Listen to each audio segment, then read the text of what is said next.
మాజీ అధ్యక్షుడు Donald Trump గ్రీన్లాండ్ను ఏకపక్షంగా స్వాధీనం చేసుకోకుండా నిరోధించేందుకు అమెరికా సెనేట్లో ఒక కొత్త బిల్లు ప్రవేశపెట్టబడింది. ఈ bill NATO unity protection act పేరుతో డెమోక్రాటిక్ సెనేటర్ జీన్ షాహీన్ మరియు రిపబ్లికన్ సెనేటర్ లిసా ముర్కోవ్స్కీ ప్రవేశపెట్టారు. నాటో సభ్య దేశాల సార్వభౌమ భూభాగాన్ని స్వాధీనం చేసుకోవడానికి పెంటగాన్ లేదా స్టేట్ డిపార్ట్మెంట్ నిధులను ఉపయోగించకుండా ఈ బిల్లు నిరోధిస్తుంది. ట్రంప్ గ్రీన్లాండ్ను కొనుగోలు చేయాలనే ఆసక్తి 2019లో ప్రారంభమైంది. దీనిని ఆయన ముఖ్యంగా ఒక రియల్ ఎస్టేట్ ఒప్పందంగా అభివర్ణించారు.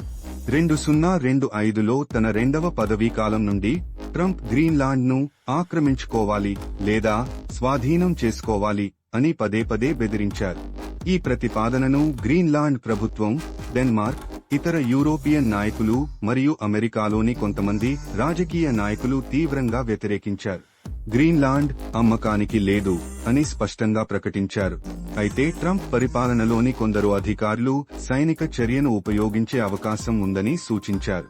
అమెరికా గ్రీన్లాండ్పై ఆసక్తి చూపడానికి దాని వ్యూహాత్మక స్థానం మరియు విస్తారమైన సహజ వనరులు ముఖ్యమైనవి. గ్రీన్లాండ్ ఆర్కిటిక్లో ఒక కీలకమైన ప్రాంతం. ఇది వాయు, సముద్ర మరియు అంతరిక్షంలో పౌర మరియు సైనిక కార్యకలాపాలను పర్యవేక్షించడానికి వ్యూహాత్మక ప్రదేశంగా ఉంది.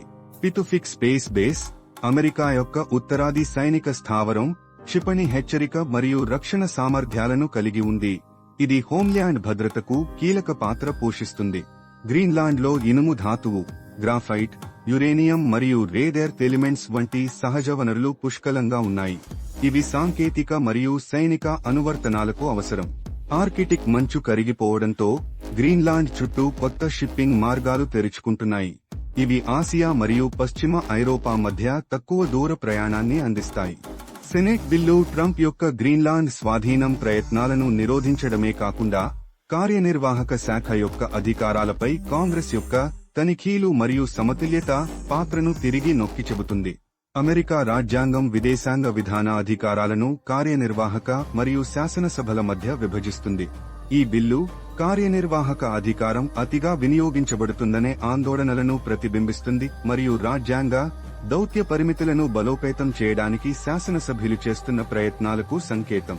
డెన్మార్క్ మరియు గ్రీన్లాండ్ రెండూ అమెరికా యొక్క కొనుగోలు ప్రతిపాదనను స్పష్టంగా తిరస్కరించాయి. గ్రీన్లాండ్ను అమ్మకానికి లేదు అని స్పష్టంగా పేర్కొన్నాయి.